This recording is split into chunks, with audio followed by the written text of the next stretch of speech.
Domestic and family violence has got an increasingly broad definition in most pieces of legislation around the country, and generally it covers behaviours that are coercive and controlling. So that might include physical violence, sexual violence, emotional abuse, but it also includes things like technology-facilitated abuse as well.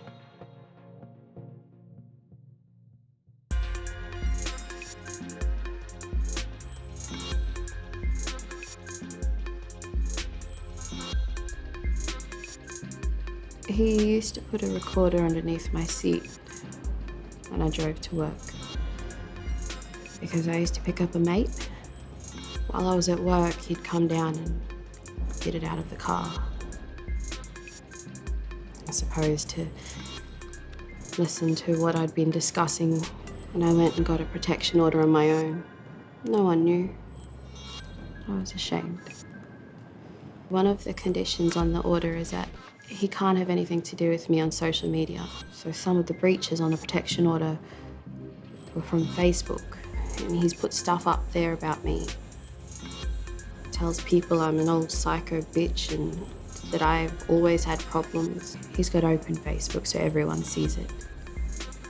The studies aren't completely clear about what proportion of people experience technology abuse, but we know that it's increasing because the accessibility of technology is increasing for people.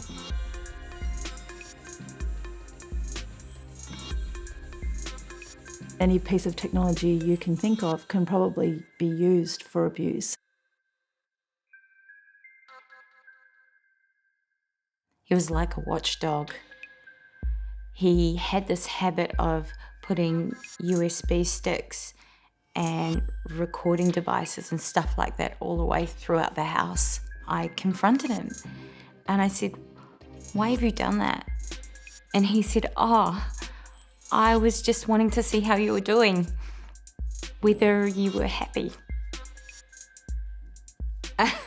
And I said, "You know, you could have just asked me."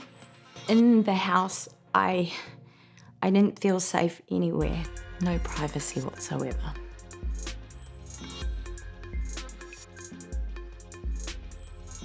We're now seeing homes being developed in ways that where the basic infrastructure of home is becoming increasingly sensorised. Well, the sheer density and volume of data that's now going to be collected from a sensorised smart home means that a potential abuser is going to have access to a whole range of new data about the intimate patterns and behaviours of a victim.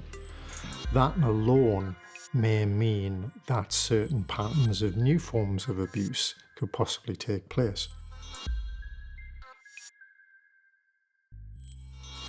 This one week he brings Emily back from a contact visit and he's like, "Oh yeah, you need to take this doll. Emily really wants it." So I'm like, okay, I take it with us. Anyway, we went to this tribunal hearing about the lease and well, I assumed he didn't know that I had moved. And he says, you know, "What does it matter that you live at this and this address?" Which was the address of my friend's house, the one that I just moved in with.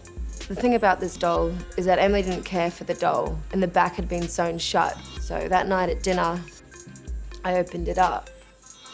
He'd put a GPS sender in the doll.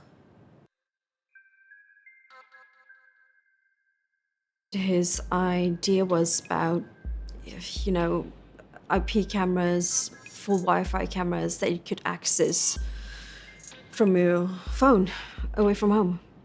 He would use that to spy on me all day.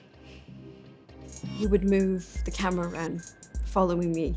It would turn towards the bathroom and then it would turn towards me. I'm in my 30s and living with my parents. Neil would just break into anywhere I live. Now that we got the cameras at my parents' place, it's kind of a safety net for me. Increasingly, we've actually seen that women are using, for example, recordings, whether they're visual or video or audio recordings of their partners in evidence in court. So obviously that's a really helpful thing for women, but clearly there are all these other ways that it's used against them as well. The opportunity is that violence that was often undertaken in completely private places may no longer be completely private. And there's an opportunity in which we can use that data and the home itself to better protect the victim.